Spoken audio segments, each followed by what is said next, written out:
અમદાવાદથી મહત્વપૂર્ણ સમાચાર સામે આવી રહ્યા છે, જ્યાં અમદાવાદમાં સ્ટેન્ડિંગ કમિટીમાં મહત્વનો નિર્ણય કરાયો. અમદાવાદમાં સ્ટેન્ડિંગ કમિટીમાં મહત્વનો નિર્ણય કરાયો ત્યારે ઓલ્ડ સિટી ખાતે આવેલ ગેટોનું થશે બ્યુટિફિકેશન.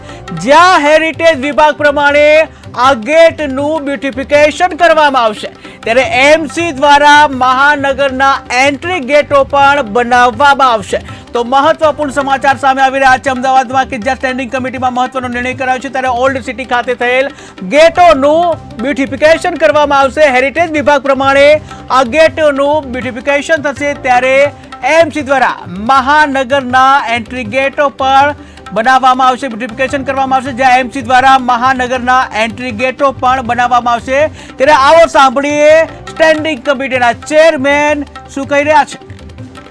મહાનગરપાલિકા ઓલ્ડ સિટી જેને ઓળખવામાં આવે ત્યાં આગળ પણ ગેટો આવેલા છે. આ ગેટો હેરિટેજ પ્રકારના ગેટો છે. પરિણામે હેરિટેજ વિભાગ પ્રમાણે આ ગેટોનું પણ બ્યુટિફિકેશન કરવામાં આવશે. જે રીતે મહાનગરના સિટી એન્ટ્રી ગેટની વિચારણા કરવામાં આવી છે, એ જ રીતે આ જે ગેટો છે ઓલ્ડ સિટીના, એ તમામ ગેટો છે એનું રેક્ટિફિકેશન, બ્યુટિફિકેશન અને મોન્યુમેન્ટની મર્યાદાની અંદર એનો રિસ્ટોર કરવામાં આવશે.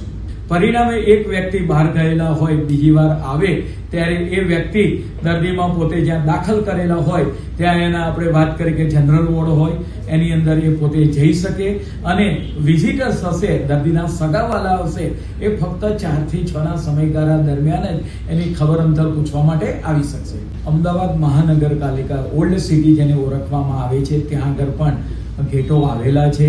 આ ગેટો હેરિટેજ પ્રકારના ગેટો છે.